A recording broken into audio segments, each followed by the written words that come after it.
আসসালামু আলাইকুম রহমতুল্লাহ।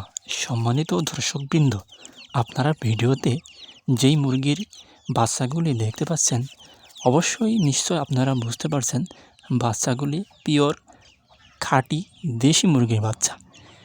এই বাচ্চাগুলির বয়স হলো মাত্র 22 দিন। আলহামদুলিল্লাহ, আল্লাহ পাকের অশেষ মেহেরবানি, 22 দিনে এই শীতের ভিতরেও একটি বাচ্চাও আলহামদুলিল্লাহ মারা যায়নি। সবথেকে বড় কথা হলো প্রতিটি বাচ্চাই আলহামদুলিল্লাহ সুস্থ রয়েছে। আপনারা দেখেন বাচ্চাগুলি দেখতে কত কিউট লাগছে। তাদের চোখের দিকে একটু তাকিয়ে দেখেন, মনে হচ্ছে যেন চোখের ভিতরে একটি তাদের চাতুরতা একটা ভাব রয়েছে। মুরগির এই বাচ্চাগুলিকে এই 22 দিন পর্যন্ত আমরা কেমন যত্ন করলাম, আমরা বাচ্চাদেরকে কি খাওয়ালাম, দর্শক শ্রোতা খুবই অল্প টাইমে এই বিষয়টি আপনাদেরকে বলে দিচ্ছি।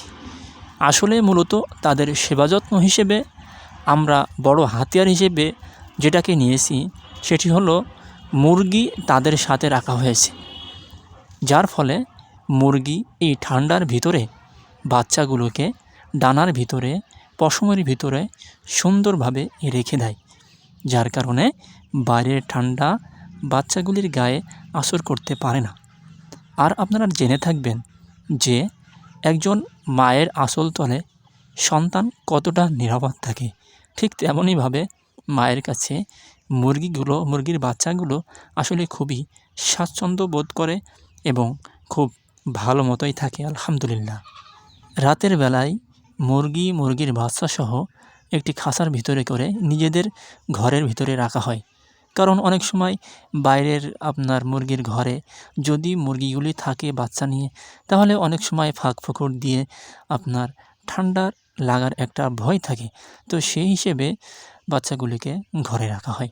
তো এটা আমরা করেছি আলহামদুলিল্লাহ, এটা আমরা করেই যাচ্ছি। আর সেই সাথে খাবারের কথা যদি বলি, তাহলে এই খাবার নিয়ে আমি আগেও কথা বলেছিলাম যে আমরা 0 ফিট খাওয়াই। তো আসলে এটা পরিমাণে যে খুব বেশি নিয়মতান্ত্রিকভাবে অন্যান্য খামারি বা যারা শখের বশে মুরগি পালন করে তাদের মতো নিয়মতান্ত্রিকভাবে প্রত্যেক বেলায় যে খুব বেশি করে খাওয়ানো হয়, বিষয়টি এমন নয়।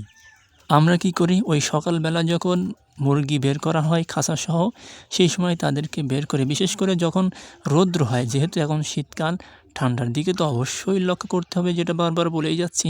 তো সেই হিসেবে যখন রৌদ্র বেরোয়, যখন রৌদ্র ওঠে, একটু প্রখর হয়, সেই সময় মুরগির বাচ্চাগুলিকে বের করে বাস তাদের সামনে 0 ফিট দিয়ে দেওয়া হয়। মা বাচ্চাসহ খুব সুন্দরভাবে খায়, বাস এতটুকুই।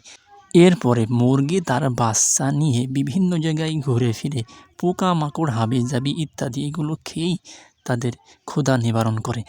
আর যখন তাদেরকে সন্ধ্যাবেলায় ওঠানো হয়, সেই সময় তাদের সামনে কিছু খাবার দেওয়া হয়। আর মাঝে মাঝে আদা রসুন থেতলো করে একটু পানি দিয়ে মিক্স করে 1 ফোঁটা করে প্রতি বাচ্চাকে খাওয়ানো হয়।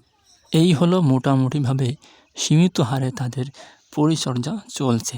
তারপরেও আলহামদুলিল্লাহ আল্লাহ তাআলা খুব সুস্থই রাখছেন। হ্যাঁ, অবশ্য আমি বলবো যে এর থেকে আরও বেশি যত্ন নিতে পারলে, বেশি খেয়াল রাখতে পারলে এটা সবথেকে ভালো। কিন্তু আমরা ব্যতিব্যস্ততার কারণে অতটা খেয়াল রাখতে পারি না। যতটুকুই করা হয় আলহামদুলিল্লাহ, এরপরেও আল্লাহ তাআলা বাচ্চাগুলিকে যথেষ্ট সুস্থ রাখছেন। ভিডিও শেষ করছি এখানেই। সকলে ভালো থাকবেন। আসসালামু আলাইকুম রহমতুল্লাহ।